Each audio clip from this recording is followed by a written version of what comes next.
Hello, everyone. It's Steve with Aptera Owners Club. On May 1st, 2025, Aptera announced a strategic partnership with a company called Inmotive.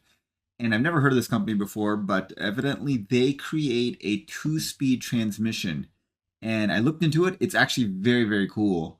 Um, and it was weird because I thought that EVs just didn't need a transmission because they have torque from 0 RPM. So usually you get transmissions in gasoline vehicles because there's a kind of a narrow torque range, and you want to keep the engine in that area where it has enough torque, because gas engines have very, very little torque at low RPMs, and so you need a transmission to make that work.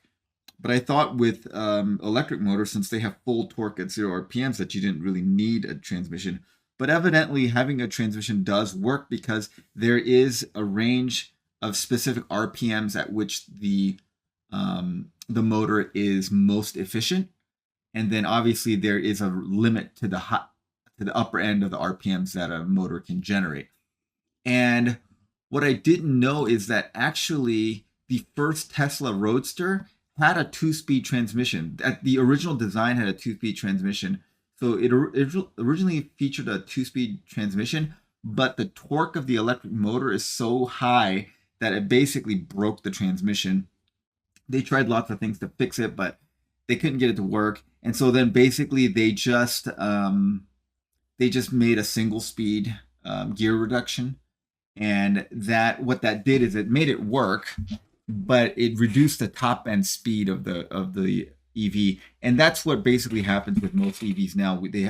Most EVs on the market now have a single speed gear reduction, and it limits their top speed, but it works pretty well. There's only two vehicles that have a transmission, and that is the Porsche Taycan and the Audi e-tron, and they have a two-speed transmission that works on a clutch mechanism. But this company seems to have a much cooler solution to it. So they have some videos on how it works. Let's watch it together. It's really cool. This video will explain how the new in-gear two-speed transmission works. When designed into electric vehicle drivetrains, the in-gear extends range by up to 15%. So they're saying that they get 15% more efficiency by using this because you can keep the electric motor in its more efficient RPM range. Or alternatively, decreases battery cost and weight by up to 15%. It improves acceleration by up to 20%, and it increases top speed by up to 20%. Compared to other two-speed transmissions, the in-gear is small, low-cost, reliable, and shifts gears quickly, smoothly, and quietly.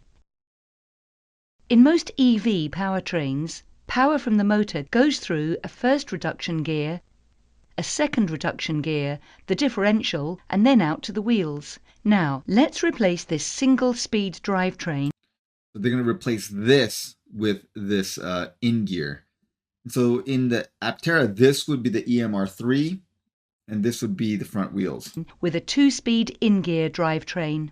The in-gear replaces the second reduction gear and surrounds the differential. The in-gear uses a chain to transmit power from a driving sprocket to a driven sprocket. It will morph the size of the driven sprocket when a gear change is requested. To shift from low gear to high gear, a wagging finger directs. Actually, the next video is better at describing this, so I'm going to switch over to this.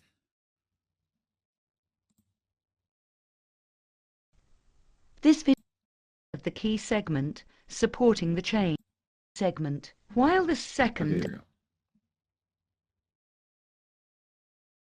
Now let's shift again, this time in slow motion.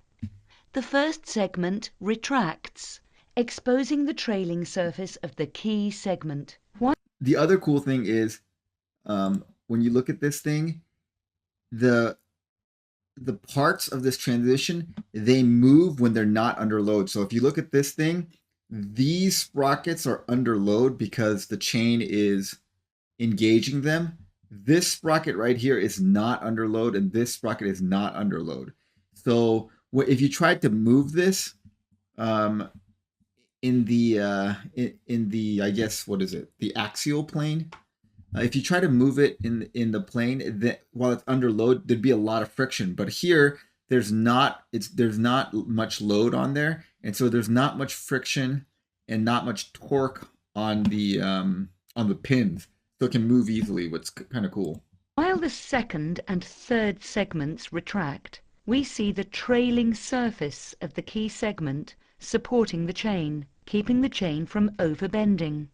We will freeze here for a moment so we can see that the chain is engaged simultaneously with both the outer low gear sprocket and the inner high gear sprocket.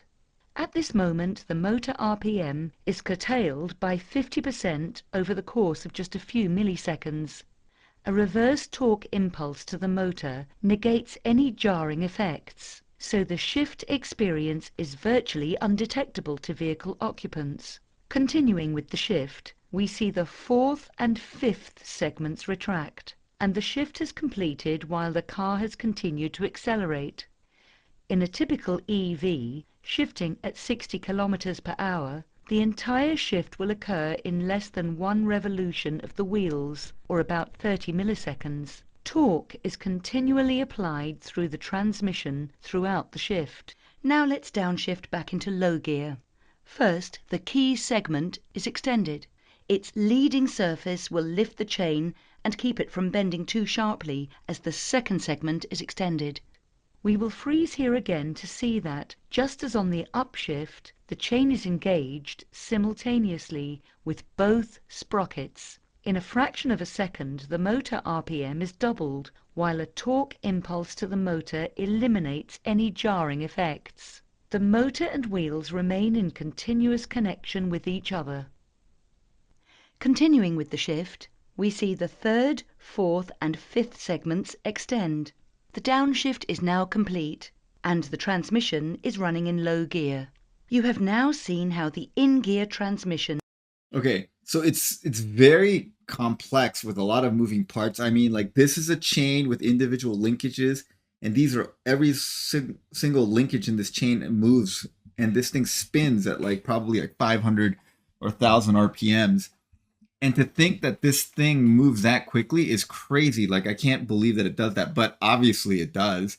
And I'm always shocked by by what mechanical engineering can do. Like if someone told me that there's an engine where a piston goes up and down like 10,000 times per minute, and it changes directions 10,000 times per minute with little explosions inside and valves moving back and forth, I would think that that is insane, and the thing would last like 2 seconds before it would stop working. But of course, we have engines running like that all over the world, and they run for hundreds of thousands of miles. So that's crazy. So this, I imagine, works. Here's the thing. This is a new company. Let's see. I looked over at PitchBook. They were founded in 2010. They have 37 employees. They've raised about $80 million. So this is not a big company. And as far as I can tell, they do not have a commercial product out there. So this is it's another small startup company like Aptera. The one big manufacturer I found that's kind of working with them, and big, I use that with a grain of salt. Suzuki, like how big is Suzuki? I mean, it's pretty big. It's a well-known company, but it's not like Honda or Toyota or something. But Suzuki is jointly developing a two-speed EV transmission with Inmotive. This was announced, what was it, 2023? So I looked and I could not find a a vehicle that's out on the market now that has this Inmotive in-gear thing. So I'm sure they've done a lot of testing, but it hasn't been out in the wild yet, and so we don't know longevity or reliability of the thing. In on their website they said they've done accelerated wear testing, and it seems to be fine, but it hasn't been tested out in the real world. But the idea is ingenious, and it looks pretty cool. This is the other thing that was really exciting about it. They said an in-gear may cost the OEM as little as $150. So if it is reliable and works, this seems like an absolute bargain. $150 to get this kind of utility out of it. So they're getting 7 to 15% greater range. I mean, if you take that to the Aptera, 15% greater range is like 60 more miles, which is significant. So instead of a 400-mile range, it'd be like 460-mile range. That's very impressive. And also, you get faster, better performance. Here we go. This was their simulation, and they said that on the EPA combined range improvement, you would get about 7%. It looks like the 15% comes in at like a constant, 50 miles per hour, 60 miles per hour.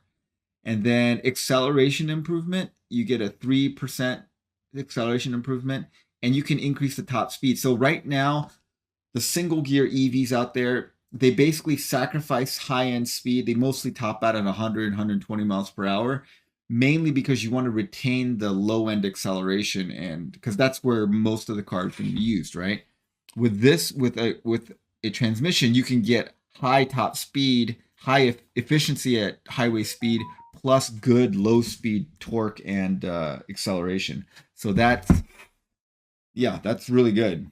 Um, but I think this is my guess as to what's happening is they're getting together because it's good PR for both of them, and two, they can use Aptera as a real world test bed. I think they're Suzuki's doing one, and they're using Aptera as a real world test bed. Now the question is when are they going to put this in there? So it says this collaboration marks the beginning of a promising relationship as both together work together to integrate Inmotive's in-gear two-speed transmission into Aptera's future vehicles. Now, future vehicles, do they mean future vehicles like the next iteration of the Aptera? Or do they mean future vehicles as in like, like next year? Like the future vehicles like the launch edition? Is that what they're talking about? I don't know. That it's not very clear from this announcement. Chris Anthony's statement says, as we implement this technology into our next production intent vehicle, and by this, do they mean Gemini or Artemis? Is that what they mean? Or do they mean next production intent vehicle like the next generation of the Aptera? I'm not sure. I'm going to try to figure that out. I'm going to ask Aptera and see what they mean by that.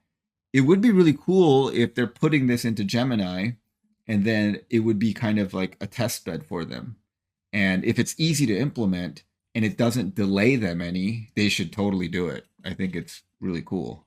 But I think if it delays them, they should not do it.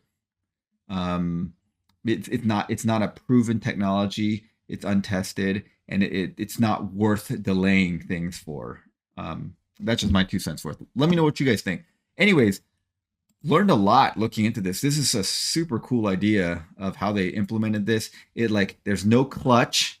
The parts move when they're not under load, and you can retain torque and power delivery into the wheels throughout the whole shift. It never loses. There's never a pause in the power delivery to the wheels. It does look complex to me, and this whole chain mechanism looks like it would be noisy, but in their FAQ, they said it's not noisy. They use a special kind of chain. And chain drives have been used in motorcycles for a long time, and they work fine. So I'm gonna assume that they know what they're doing. But the idea is super cool. All right, let me know what you guys think. Thanks for watching, guys. Have a great day.